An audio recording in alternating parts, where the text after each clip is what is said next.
నమో వెంకటేశాయ. నాకు 2024 అలాగే 2025 అంటే చాలా ఇష్టమండి. 2024 ఎందుకు ఇష్టమంటే ప్రతి యువత కూడా ప్రశ్నించే తత్వం. వేరే మతస్థులు వచ్చి తన గ్రామంలో మత ప్రచారాలు చేస్తుంటే, మత మార్పులు చేస్తుంటే ఖండించారు. సనాతన ధర్మం వైపు అడుగులు వేస్తున్నారు.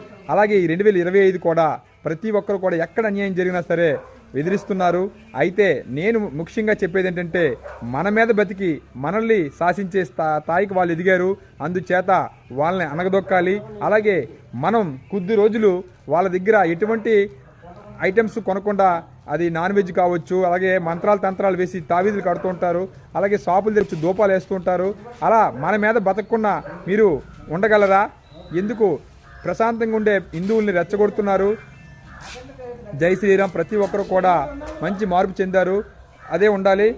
మనం కలిసికట్టుకుంటే సాధించలేనిది ఏమీ లేదు. హర హర మహాదేవ్. శంభో శంకర. జై భవ.